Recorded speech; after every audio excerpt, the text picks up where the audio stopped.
रही कसियान चले। भोले बाबा लमना बोझी लेकिन नरियल पान सुपारी। भोले बाबा लमना बोझी लेकिन नरियल पान सुपारी। सावन की महीना महिमा हावे बड़ भारी। सावन की महीना महिमा हावे बड़ भारी। भोले बाबा लमना बोझी लेकिन नरियल पान सुपारी। भोले बाबा लमना बोझी लेकिन नरियल पान सुपारी। हृदय के पट खोल के बोल बम बोल बम बोल।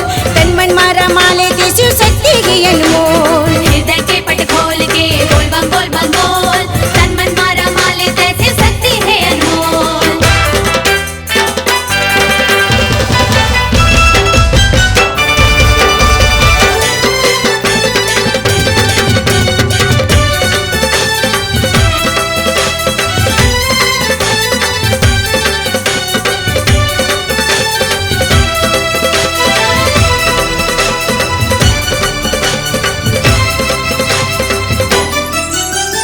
भोलेनाथ दयालु है दया करके सबली बरोबर। दया करते सबले बरोबर। दया करते सबले बरोबर। देखे सबला महल दुआर खुद रही के मानी सरोवर। खुद रही थे मान सरोवर। खुद रही थे मान सरोवर। ए जग के मालिक होके करते दिन रात तपस्या। ए जग के मालिक होके करते दिन रात तपस्या। जे हर ओकर शरण मजा थे करती दूर समस्या। करती दूर समस्या। भोले बाबा लमना बोझी लेकिन नरियल पान सुपारी। भोले बाबा लमना बोझी लेकिन नरियल पान सुपारी। हृदय के पट खोल के बोल बम बोल। तन मन मारा माले देसु शक्ति की अनमोल। हृदय के पट खोल के बोल बम बोल। तन मन मारा माले तैसे शक्ति है अनमोल।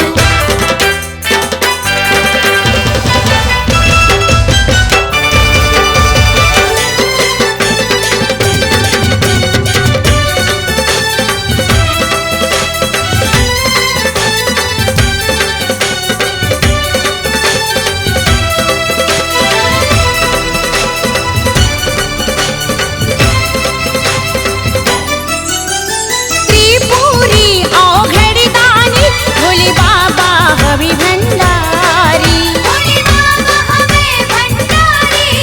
भोले बाबा हमें भंडारी। कैलाशवासी अविनाशी नंदी होकर सवारी। नंदियों कर सवारी। नंदियों कर सवारी। ए जग में सु भोला ले नहीं बड़े गुण दूजा। ए जग में सु भोला ले नहीं बड़े गुण दूजा। तीनों लोक की सबो जगह मां होती शिव के पूजा। होती शिव के पूजा। भोले बाबा लमना बोझी लेकिन नरियल पान सुपारी। भोले बाबा लमना बोझी लेकिन नरियल पान सुपारी। हृदय के पट खोल के बोल बम बोल।